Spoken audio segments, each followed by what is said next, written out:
This week we're going to be looking at the Tantric Age and the notion that emerges that individuals who practice Tantra must worship the gods in a specific way, and that to worship the gods one must perform like the gods.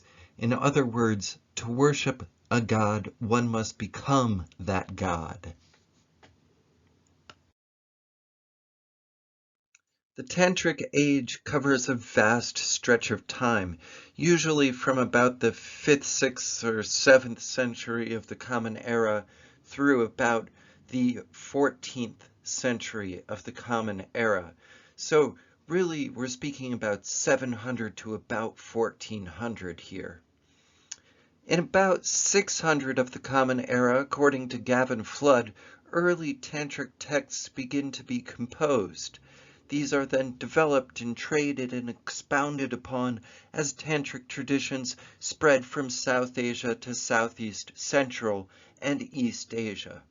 Most Tantric texts are composed between about 900 and about 1000 of the Common Era, however. The term Tantra denotes the esoteric traditions of Hinduism and Buddhism that developed during the Tantric Age. The term Tantra itself is broadly applicable to various texts, theories, systems, methods of meditation, and instruments of meditation, techniques or practices of meditation, and so forth. A key feature of these tantric traditions is the use of mantras and methods of meditation, especially perhaps meditation beads. They are commonly referred to as mantra marga, the path of mantra, in Hinduism, or mantrayana, the mantra vehicle, or guhya mantra, the secret mantra, in Buddhist contexts. To say that something is esoteric is to say that it's intended for or likely to only be understood by a small number of people with very specialized knowledge or interest, as well as those with the ability to unlock secret layers of that knowledge or interest. Starting in the early centuries of the Tantric Age, Tantras or Tantric texts centering on Vishnu, Shiva, and especially Shakti emerged. Those three are quite important: Vishnu, Shiva, Shakti. They are tantric lineages in a sense. In all main forms of modern Hinduism, there are also tantric lineages, such as Shaiva Siddhanta, which is a specific Shiva-focused lineage of Tantrism, or tantric meditation or schools of religious practice. There's also the Shakta sect of Sri Vidva and the Kaula, or Kashmir Shaivism. All of these are tantric forms of Shaivism.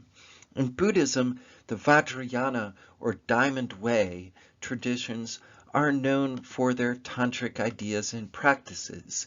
These are perhaps most famously known and colloquially known as Tibetan Buddhism. But there's actually only a very specific part of Tibetan Buddhism that is truly Vajrayana. They're based on Indian Buddhist Tantras or South Asian Buddhist Tantras. Now, it's not just Indo-Tibetan Buddhism, but also Japanese Shingon Buddhism and Nepalese Newar Buddhism, which is a form of Tantric Buddhism. Tantric Hindu and Buddhist traditions have also influenced other Asian religions, including Jainism, the Tibetan indigenous religion, the Bon religion, and also Taoism in China, or Japanese Shinto, or the Tamzao religion in Vietnam, which is a combination of Buddhism, Taoism, and also Confucianism. In the island of Java, you have the traditional religion, the pre-Islamic religion of Agama Kejawen, which is a tantric combination of both Hinduism and Buddhism in a syncretic but truly localized form. The influences of the Tantras are vast. In fact, Hinduism as we know it today is fundamentally shaped by the Tantras. Now this is occurring at first during the Puranic period, so it's sort of part of that larger development of temple Hinduism, but a specific part. Certain modes of non-Vedic worship, such as puja, are considered tantric in their conception and their orientation. Hindu temple building is also generally conforming from the Puranic period onward to iconographies of tantric ideas, especially shaped by the notion of mandalas or mandalas.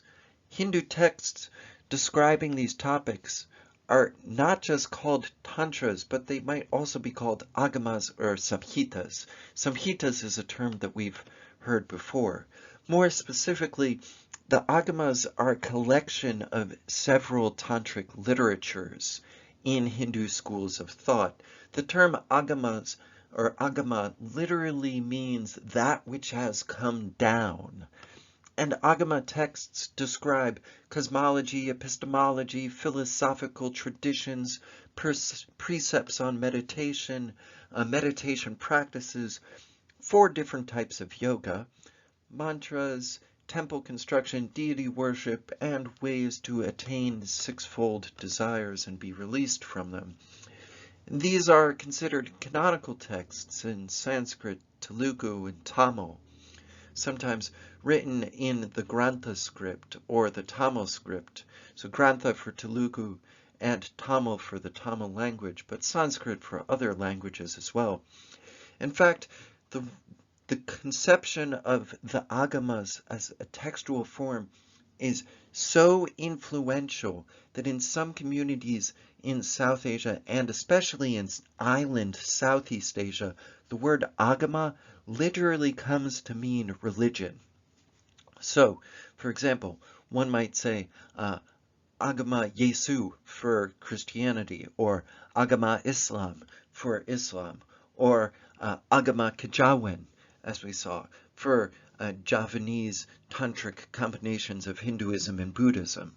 So this shows the cultural influence of agamas moving from the tantric period onward. For your discussion post, let's just open it up a little bit.